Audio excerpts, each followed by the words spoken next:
Good afternoon, church. Good afternoon. This is some kind of summer weather we're having here, right? Nice. It's not bad. On January 26, 1961, a baby was born in Brantford, Ontario. Did you know that? I remember. No. Now, this baby later went on to play professional hockey for 20 seasons. My grandma and his dad almost dated. They were both dated. I almost had Uncle Wayne, and it didn't happen. Wow. On sad note, I can't go on. But no, his name, this baby was Wayne Gretzky. He's probably one of the best hockey players that ever played. And he is known as the Great One. Why was he called this? Well, because when he retired in 1999, he had the most goals including playoffs, most goals in one season, most goals in one period, most assists, most 100-point seasons, and the list goes on and on. Overall, he had, like I said, 61 records. And to this day, they're mostly, I think, maybe one has fallen. So that's why they call him the Great One. And off the ice, Gretzky is gifted as a natural leader who inspires people around him to do extraordinary things. But the one challenge in his life that he has right now is the struggle and what he has to understand that all of the good that he has to benefit mankind. Now, I'll admit that when he played, I was a fan. 99. I mean, why not? But unfortunately, he did retire. And the interesting thing is that now the hockey world is looking for the next great one. So I have to ask this question: if they're looking for the next one, why? Was he so great? If they're looking. Because I'm thinking if he was so great, then you walk away. You're done. It's never going to be beaten. So let's ask that question. It's like, do they really consider Gretzky that great if they're looking? And I think sometimes in our lives, it's kind of normal for us to live in that moment. Maybe a period of months, maybe a period of years. It may be a season. But we live in that moment. And then, we look for the next great thing. The next great one, Wayne Gretzky. The next great job. The next great friend. Or the next great fill in the blank. And so what it reminds me of really is that our planet, our Earth, where we are right now today, is temporary. There's nothing permanent about this place, except for one thing, and that's God. And His permanence is so unusual in our ever-changing, non-permanent world.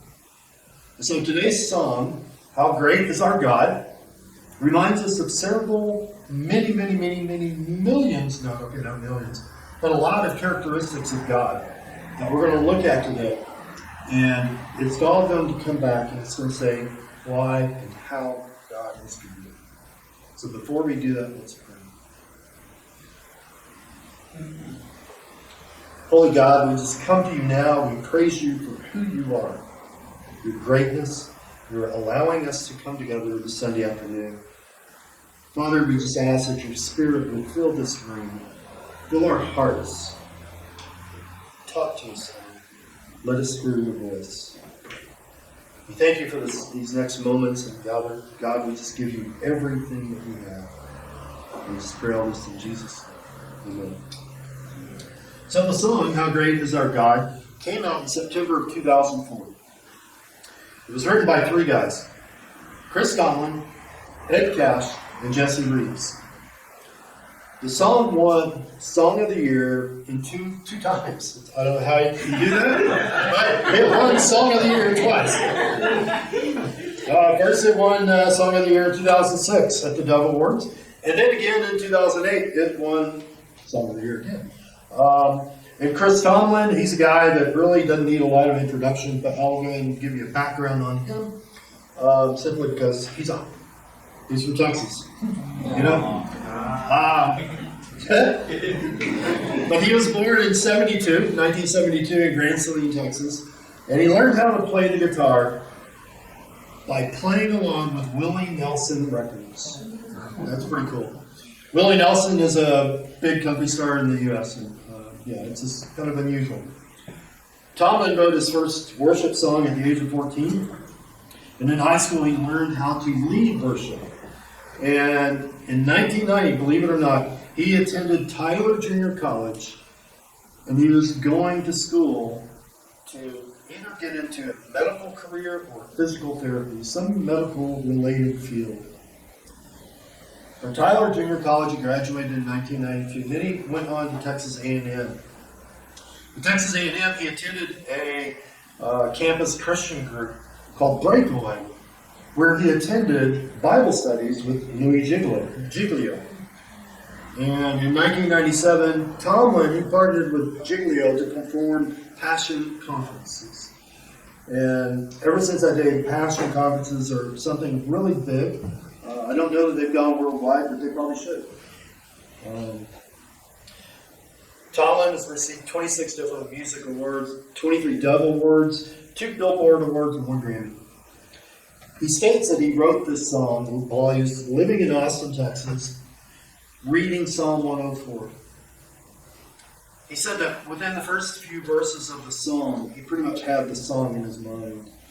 But all that he was missing was a bridge. And so, enter Ed Cash. Now, Ed Cash is a producer, songwriter, and engineer, multi-musician. I mean, the guy's, it's amazing what this guy does. Ed Cash, he's recognized as a worship leader, musician, and you list the instruments that he plays. For instance, he plays the acoustic electric guitars, backing vocals, banjo, mandolin, Hammond B3 organ, Wurlitzer organ, harmonica. He programs, he synthesizers, piano, drums, bass guitar, percussion, and the list keeps on going. In other words, the guy's a musician, I'm thinking. Could be wrong. But then there's one of my favorites, Jesse Reeves. He spent 17 years leading worship with Chris Tomlinson and touring around. And, of course, the reason I like him, he plays bass.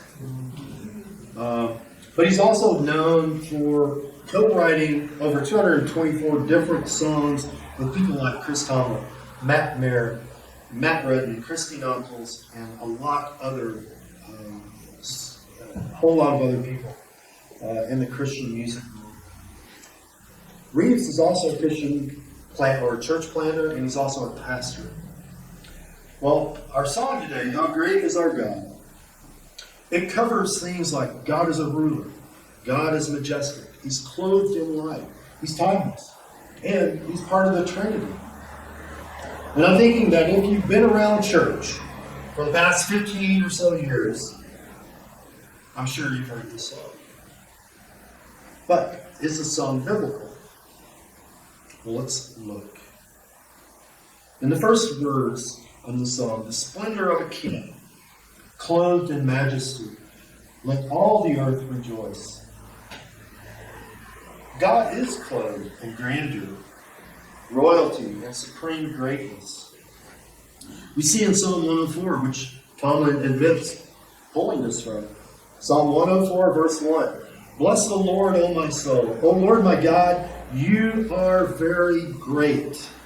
You are clothed with splendor and majesty. And because of this splendor and majesty, the entire world should rejoice and praise God. The next line says, He wraps Himself in light, and darkness tries to hide, and trembles at His voice.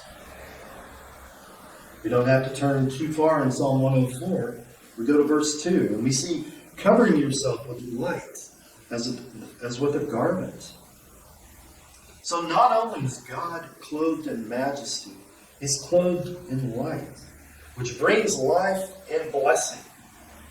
You see, when he created light, he gave a part of his own essence, his own nature, to all of creation. Just as we wear clothing, and our clothing sometimes makes a statement of who we are, God is wrapped in light, pure, holy, the creator of light. Think back to those early times in Genesis 1, verse 3. And God said, "Let there be light." And as long as there is light, there will be no darkness. Even though darkness always tries to overtake the light will always conquer and overcome it.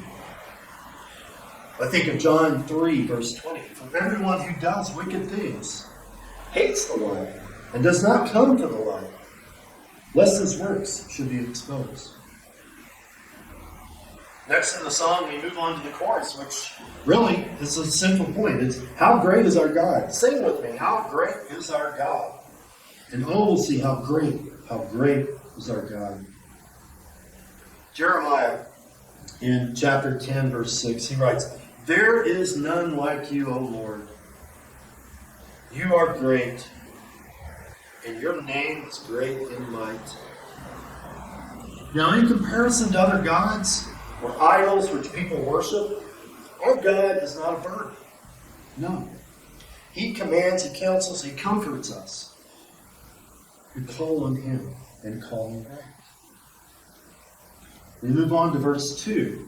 It says, "Age to age he stands, and time is in his hands, beginning and the end." Time doesn't bind God like it does us. His timeline has no end. God is eternal, and we learn this in Psalm 90, verses 2 through 4. "Before the mountains were brought forth, wherever you had formed the earth and the world, from everlasting to everlasting, you are God. You return man to dust and say, 'Return, O children of man, for 1,000 years in your sight are but as yesterday, when it is past, or as a watch in the night.'" God was before all things, and he will exist for eternity. Then we move on and we see the Godhead, 3 in 1. Father, Spirit, Son, the Lion, and the Lamb. Who knows what this is? Trinity. Yep, okay. All three are together, but yet they have distinct persons. They are in absolute perfect harmony with one another, consisting of one substance. They are co-eternal, they're co-equal, and they're co-powerful. There is some separation of the functions among the members of the Trinity. The Father, he calls and chooses those who will be saved. The Son redeems them, and the Holy Spirit seals them. We also see the Lion and the Lamb. And in Revelation 5:5, we see who the Lion and the Lamb is. "Weep no more, behold, the Lion of the tribe of Judah, the Root of David, is conquered, so that he can open the scroll and its 7 seals."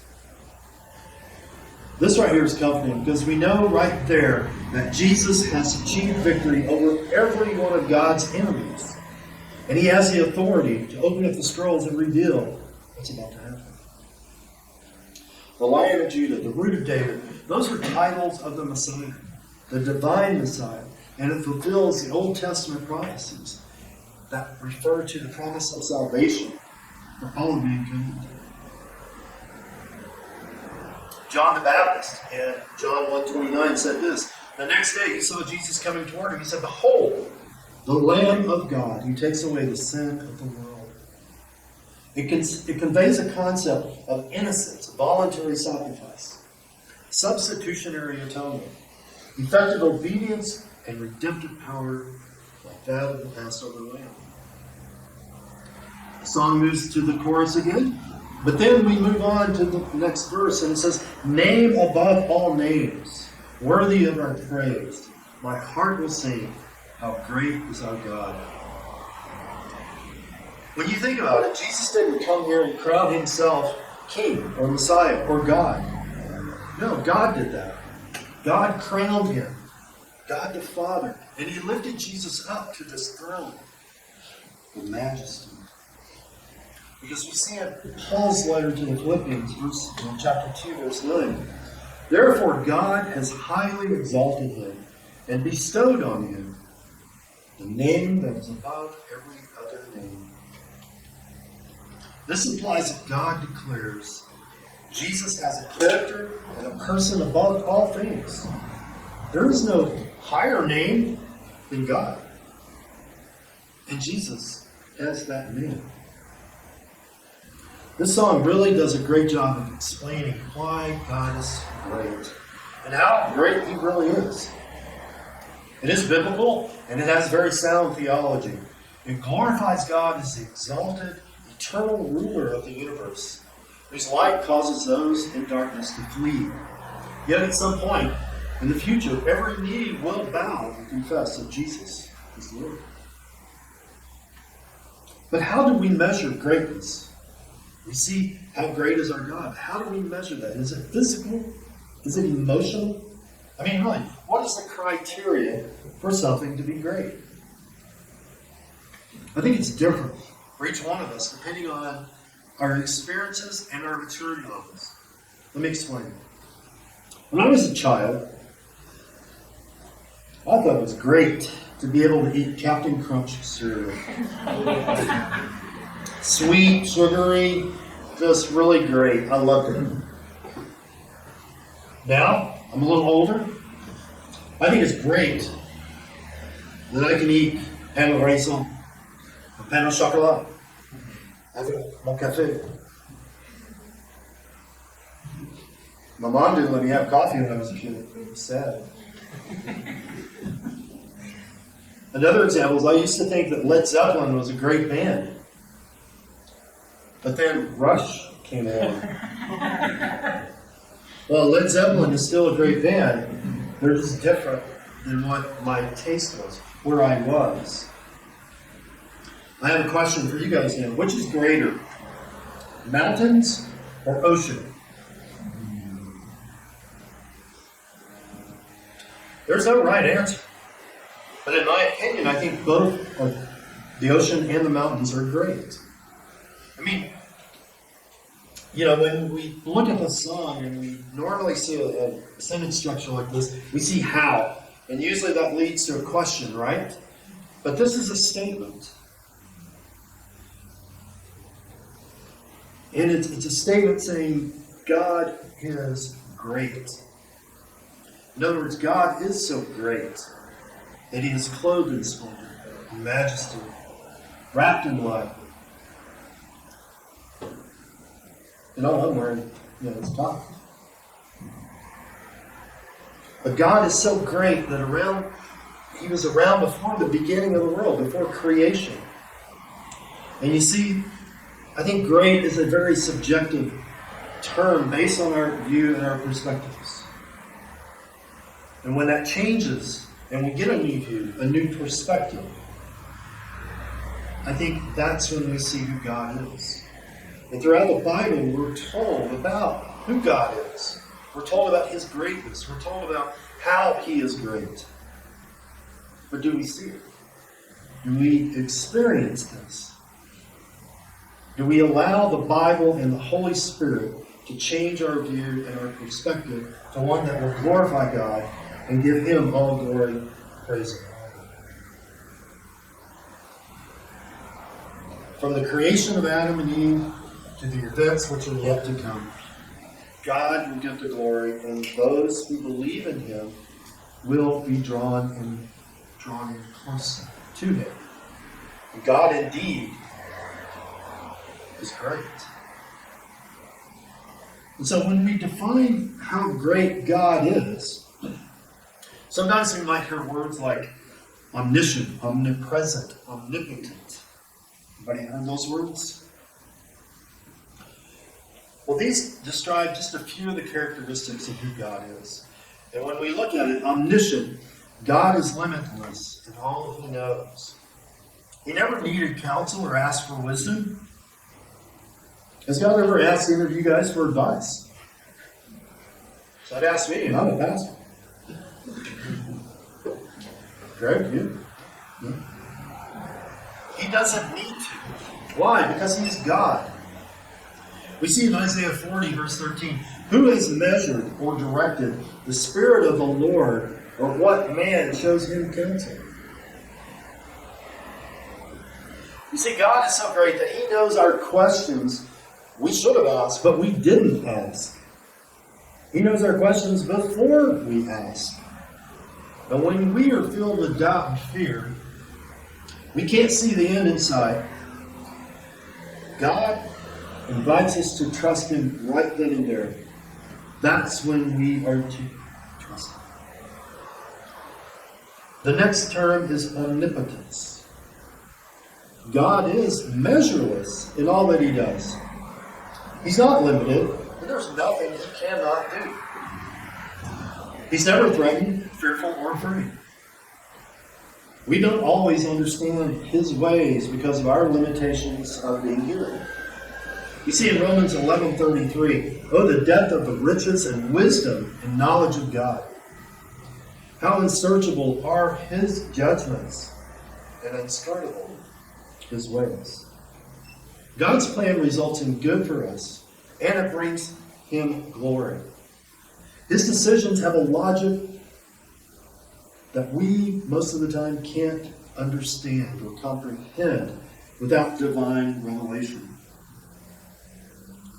When we think of omnipresence, I mean God is everywhere at all times.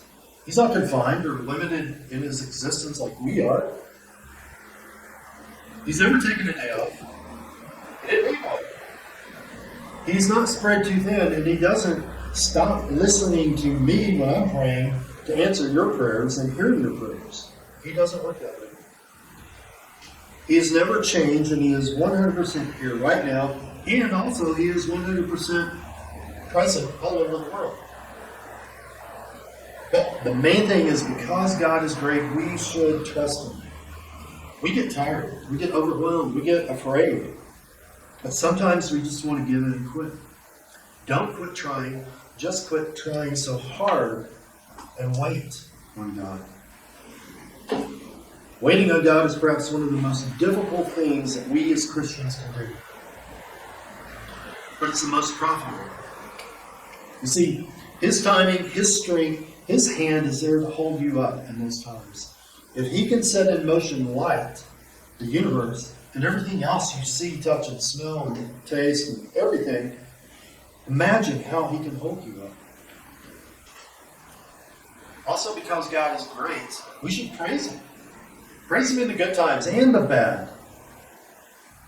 Only God can give us what we truly need. Not always what we want. No. But God gives us what is good for us and for him. Praise him for his power, his love, his holiness. And by acknowledging God's greatness, if you allow him in, he will absolutely define you. How many of you ever heard the phrase, that was a defining moment? You heard that? Typically, this relates to an event.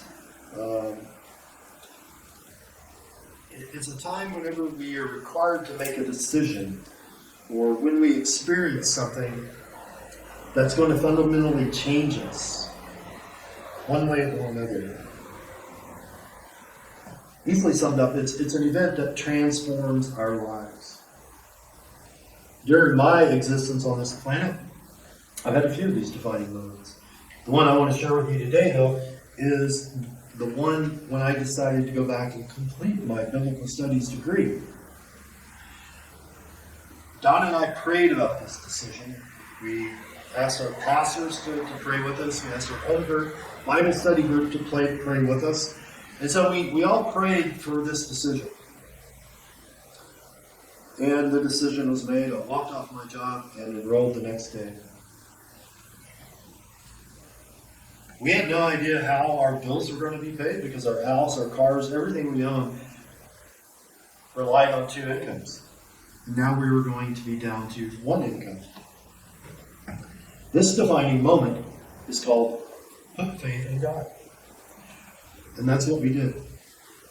And God did provide. And He has been providing for us ever since. Leading us down paths that we had we had no idea we'd be there. Had no idea I would be serving at the ICCL. No.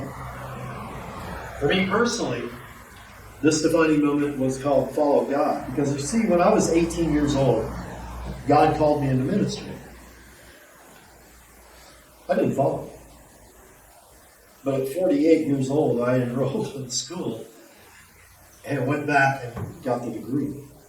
I never thought during my career at IT, radio, and telecommunications that I would be a missionary or a pastor. I mean, I thought since I didn't pursue it at the age of 18, and all those years had passed, maybe God had forgotten about that. But He didn't. He remembers. And the other thing I know is that had I been a pastor with Donna and I met, we probably wouldn't be married because she would not marry a pastor at that time. Not saying anything bad about her, just the way it was. Guys, regardless of where you are now, or what you're going through, God knows you. He calls you son or daughter. He may be putting defining moments in your life right now today where you need to make a decision.